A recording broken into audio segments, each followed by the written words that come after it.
हमारी भी जिंदगी गुजर जाएगी, वक्त के फिरौनों की भी जिंदगी गुजर जाएगी, लेकिन फैसला जब खुदा की बारगाह में, ये तो वक्ती चीज है, इसके ये तो ड्यूरेशन है। आज वही लोग जो वक्त के फिरौन दादा बने हुए थे, आज उनको चूंटियों की शक्ल में छोटा कर दिया गया। कहां ये गवर्नर हाउस, कहां ये वजीर आला हाउस, कहां ये GHQ, ये सारी फीकी और गंदी चीजें हैं। वक्त के फिरौन नमरूद सारे खत्म हो जाएंगे। मुक्का लहराने वालों को भी हमने चूजे जैसे बिस्तर पर मरता हुआ देखा। एक डॉन था हमारे पाकिस्तान में, मुक्का लहराता था अपना बूट दिखाकर, जलील होकर मरा। अब एक दुपट्टा लेकर फिर रही है और वो समझ रही है कि जनाब शरीफ लिखने से हम शरीफ बन जाएंगे। एक एक चीज का हिसाब होगा। ये कुरान की आयत। कादियानियों के दल्लाल, मिर्जाइयों के दल्लाल। उस लट्टू जोकर को देखो कैसे सलाम कर रहा था ट्रंप को। उस जोकर से कोई पूछे अभी जो हमला हो रहा है तो जोकर टट्टू, तो अब कोई बोलने की ताकत है? ये इन जलील फिरौनों का हाल इससे ज्यादा बदतर कयामत के दिन होगा। और अहले हक इस तबाही के बारे में भी मुस्कुराएंगे कि ये बेड़ियां हो या घसीटना हो, ये एक दिन खत्म हो जाएगा। तुम्हारी जिल्लत दुनिया देखेगी और हमारा उरूज भी फिर दुनिया देखेगी। वो तो दुनिया में अभी आप जाने, एक दो साल गुजरने देखिए, फिर इनकी जिल्लत हो जाएगी। इसी मीडिया पर इनकी जिल्लत शुरू हो जाएगी। इससे पहले हम इन फिरौन ऐसे टट्टुओं का बहुत दफा हाल देख चुके हैं। ये ऐसे बदबख्त और मलऊन होते हैं, आपको बुलाकर बाकायदा मुज़ाकरात करते हैं लाहौर में, यहां पर ठंडा करने के लिए, मट्टी पाव के लिए, लेकिन ये इतने बड़े बदबख्त और मलऊन होते हैं, करते वही है जो उनको करना होता है। उलमा से झूठ बोलते हैं, चीफ सेक्रेटरी, होम सेक्रेटरी, ये सब टट्टू जो होते हैं, ये सिर्फ उलमा के साथ बैठकर धोखेबाजी करते हैं, वादा करते हैं, वादा लेते हैं, फिर करते वही हैं। लेकिन कुरान ने कह दिया है कि ये जुल्म खत्म होगा। दुनिया में भी तुम जिल्लत हो, बगैर प्रोटोकॉल के तुम घूम नहीं सकते हो, तो तुम्हारी आजादी पर 1000 दफा खुदा की लानत हो। वो एक शंटू था, वो दुबई के पासिंग रोड पर खड़ा हुआ अपने बेटे के साथ ट्रैक सूट पहनकर, उसका नाम इस मुल्क में नहीं लिया जाता था। तुम जलील होंगे इंशाअल्लाह, और खुदा तुम्हें जलील करेगा, और ये होगा।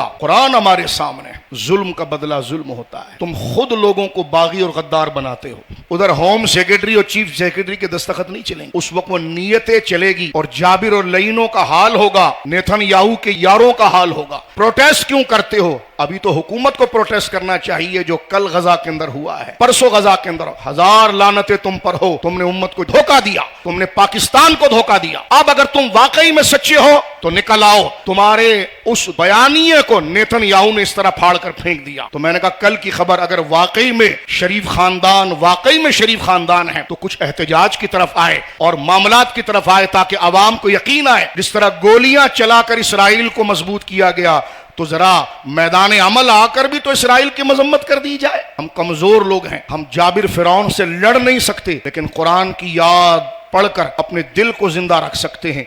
और हम ये कह सकते हैं, रियासत पर तुम्हारी हुकूमत है, लेकिन हमारे दिलों पर तुम्हारी हुकूमत कभी नहीं आ सकती, हमारी गर्दनों पर नहीं आ सकती।